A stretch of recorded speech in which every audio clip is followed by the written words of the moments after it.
Happy welcome. திரை ரசிகர்களுக்கு இன்னைக்கு நம்ம பார்க்க போற படம் லீவ் தி வேர்ல்ட் பிஹைண்ட்.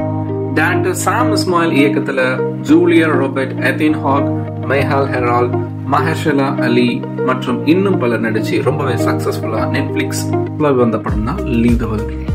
இதோட மிகப்பெரிய பிளஸ் என்ன பார்த்தீங்கன்னா, இந்த படம் வந்து ஒரு சைக்காலஜிக்கல் த்ரில்லர் படம். அண்ட் இது வந்து ஒரு நாவலத்திலும் எடுக்கப்பட்ட படம்.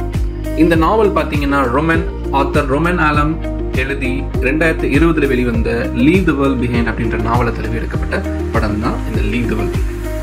இந்த படத்துல வரக்கூடிய கதைக்களம் எப்படி இருக்கு அப்படின்னு பாத்தீங்கன்னா, இந்த படத்துல அமன் கிளே தன்னோட குடும்பத்தோட வீக்கெண்ட் வெக்கேஷனை ரொம்ப ஹாப்பியா கொண்டாடணும், என்ஜாய் பண்ணுங்கிறதுக்காக ஒரு லக்ஸரி பீச் ரெசார்ட்டை நோக்கி மூவாராங்க. வாடகைக்கு எடுத்து அங்க போய் ரொம்பவே ஹாப்பியா ஃபேமிலியோட டைம் ஸ்பெண்ட் பண்ண முயற்சிக்கிறப்போ அங்க திடீர்னு ஒரு நடுத்தர வயது ஆண் மற்றும் ஒரு பெண் அந்த வீட்டுக்கு ஸ்ட்ரேஞ்சரா உள்ள என்ட்ரி ஆறாங்க. அந்த என்ட்ரிக்கு அப்புறம் அந்த படத்தினுடைய கதைக்கிழமை வேற மாதிரி மாறுது. அந்த ஸ்ட்ரேஞ்சரா என்ட்ரி ஆறவர் வேற யாரும் இல்ல, மஹர்ஷலா அலி, அந்த வீட்டினுடைய ஓனர்.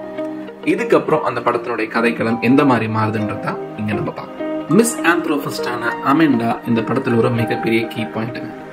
இந்த கதையில நடக்கிற திடீர் சைபர் அட்டாக் இதனால மொத்த landline, internet, mobile phone, telecom sector அப்படின்னு மொத்தமா ஸ்தம்பிச்சு ஒர்க் ஆகாம போயிடுது.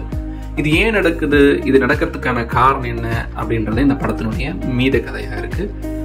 இந்த பாதிப்புனால இந்த குடும்பம் என்ன மாதிரி செயலிழந்து போகுது, அந்த வெக்கேஷன் என்ன மாதிரி பாதிப்பை அனுபவிக்குது, அவங்களுக்குள்ள இருக்க உணர்வு ரீதியான பிணைப்பு என்ன, உறவு முறையான பிணைப்பு என்ன, சமூக திமிர், அவநம்பிக்கை, ஈவன் இன்னும் சொல்லணும்னா இனப்பிரச்சனை உட்பட எல்லாமே இந்த படத்துல பேசியிருக்குங்க. முக்கியமா இந்த படத்துல வரக்கூடிய ஓனர் வந்து ஒரு கருப்பினவாதியா இருக்கனால அதனோட இனவெறி தாக்குதலும் இதுல ரொம்பவே அழகா காட்டியிருக்காங்க. இப்ப இருக்க சூழ்நிலைக்கு சொல்லணும்னா சோசியல் மீடியா எவல்யூஷன்ஸ்னால நம்ம எந்த அளவுக்கு நம்மளுடைய சமூக உறவை விட்டு போயிருக்குன்றத ரொம்பவே அழகா இந்த படத்துல காட்டியிருக்கு. இன்டெரக்டா அது ரொம்பவே அழகா காமிச்சிருக்காங்க.